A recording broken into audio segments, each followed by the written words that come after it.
ധനമില്ലാത്തവൻ്റെ കയ്യിലെ ആയുധം എന്ന് പറയുന്നത് ഭക്തിയാണ്, അകമഴിഞ്ഞ ഭക്തിയാണ്. ഭജതേ സേവ്യതേ ഭഗവതാകാരം അന്തഃകരണം ക്രിയതേ ഇത് ഭക്തി. ഭജിക്കുക, സേവിക്കുക, ആ ഈശ്വരനെ നമ്മളായി തന്നെ കണ്ടുകൊണ്ട് ആ അന്തഃകരണത്തിൽ പ്രതിഷ്ഠിക്കുക. ഈ ഭക്തി കൊണ്ട് സാധ്യമല്ലാത്തതൊന്നുമില്ല. ചിലപ്പോൾ ഈ നോക്കിക്കാൻ പോകുന്ന സമയത്ത് ദൈവാധീനമില്ല. സത്യത്തിൽ ഈ ദൈവാധീനം ഉണ്ടാവാൻ വേണ്ടിയിട്ട് നമ്മൾ എന്താ ചെയ്യേണ്ടത്? ഇപ്പോൾ എല്ലാ മനുഷ്യരിലും ഈശ്വരനുണ്ട്, ഈശ്വരീയ ചൈതന്യമുണ്ട്. ഇതില്ലാത്ത ആരും ഈ ഭൂമിയിലില്ല, ഈ സൃഷ്ടിയിലില്ല. ഈശ്വരൻ്റെ സൃഷ്ടിയിൽ അങ്ങനെ ആരും തന്നെ ഇല്ല.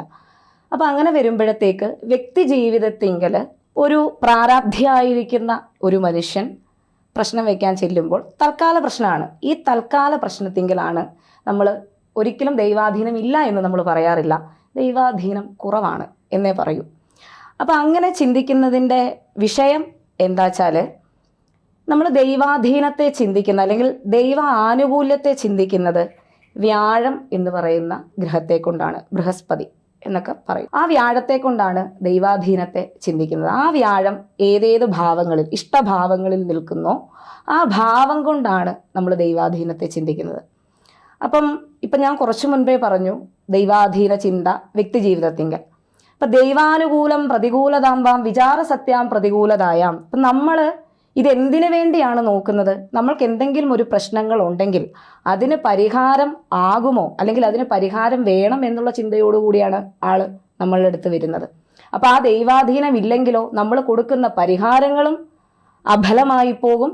അവർക്ക് ചെയ്യപ്പെടാൻ പറ്റുമോ? അതുമില്ല. അവർക്കതിനൊരു പരിഹാരം ഉണ്ടാവത്തുമില്ല.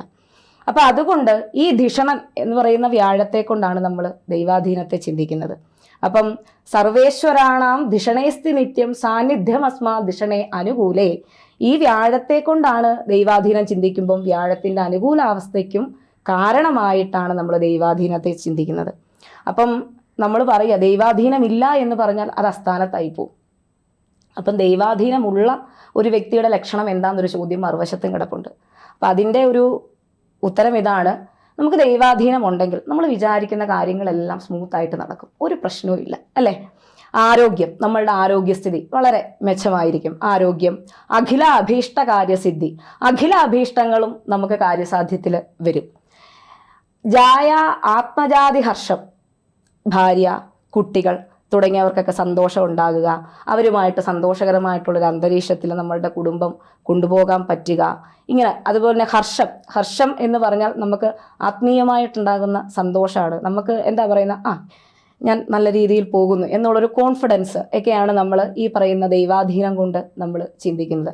അപ്പോൾ ഇവിടെയൊക്കെ കുറവ് വരുമ്പോഴത്തേക്കാണ് ഒരു വൃശ്ചകൻ ഒരു ദൈവജ്ഞനെ സമീപിക്കുന്നത്. അപ്പോൾ 6-ലാണ് വ്യാഴമെങ്കിൽ അവിടെ ദൈവാധീനത്തിന് കുറവുണ്ട് എന്നാണ് നമ്മൾ പറയേണ്ടത്, ദൈവാധീനം ഇല്ല എന്നല്ല പറയേണ്ടത്.